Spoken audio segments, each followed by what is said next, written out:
Di tengah hidup yang makin sulit, janji emas jadi pelarian terakhir. Kelompok-kelompok licik tahu betul cara memainkan harapan. Orang-orang rela berkorban uang, tenaga, bahkan harga diri. Harta amanah dipelintir jadi janji manis. Dibungkus spiritualitas, dipoles ramalan, dan dijual kepada orang-orang susah.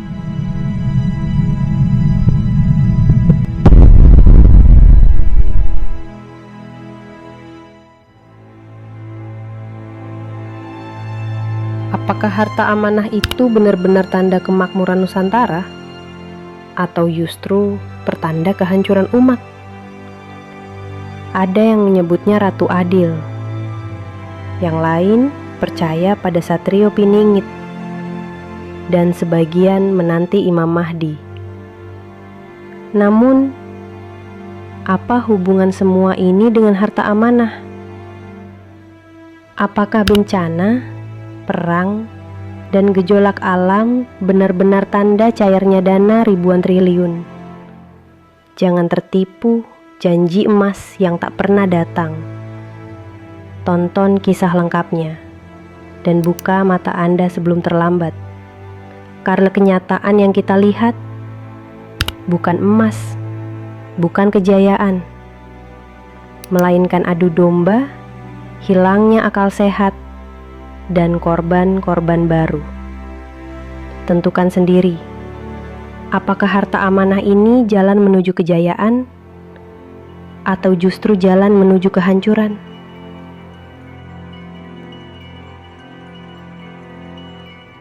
Saudaraku, mari kita bicara tentang sesuatu yang sering dikaitkan dengan janji besar, harta amanah.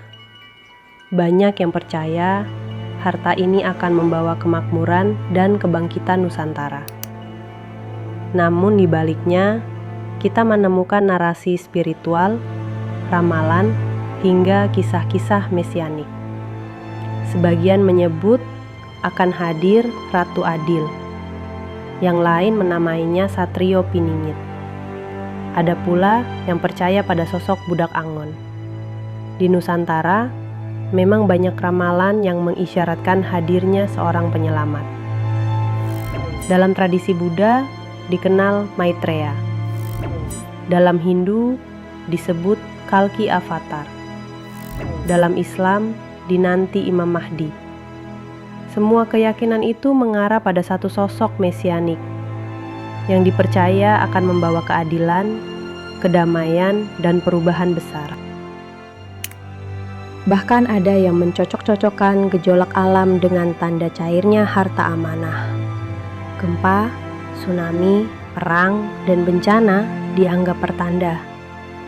Memang, dalam hadis Nabi disebutkan akan datang masa keemasan setelah munculnya Imam Mahdi, sebuah zaman di mana keadilan ditegakkan. Namun, itu berbeda dengan janji cairnya dana amanah yang sering diperdagangkan oleh kelompok tertentu. Jika kita lihat lebih dalam, harta amanah sebenarnya hanyalah simbol. Simbol tentang bagaimana manusia mengelola amanah hidupnya. Amanah sebagai pemimpin, amanah menjaga bumi, amanah memperjuangkan keadilan. Tapi apa yang terjadi hari ini? Harta amanah dipelintir jadi janji manis, dibungkus spiritualitas, dipoles ramalan, dan dijual kepada orang-orang susah. Yang tersisa hanya biaya kontribusi, pengorbanan sia-sia, dan korban baru. Sungguh amat lucu sekali. Peristiwa yang terjadi hanya untuk duniawi.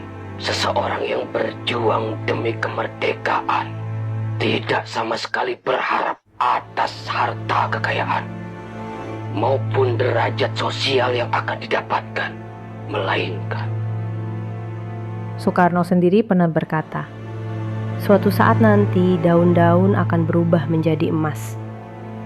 Kata-kata ini sering dijadikan pegangan, seolah benar-benar merujuk pada harta amanah. Padahal, bisa jadi itu hanyalah kiasan tentang masa kemakmuran. harta amanah akan terkuakkan. Seluruh daun-daun akan berubah menjadi emas. Intan berlian akan timbul ke permukaan. Jangan pernah mengartikan segala sesuatu hanya untuk nilai dunia. Bukankah Rasul kita, Nabi kita Muhammad Sallallahu Alaihi Wasallam hanya meninggalkan dua hal? Bukan berarti uang miliaran atau triliunan akan turun begitu saja dari langit. Tapi mari kita lihat kenyataan hari ini.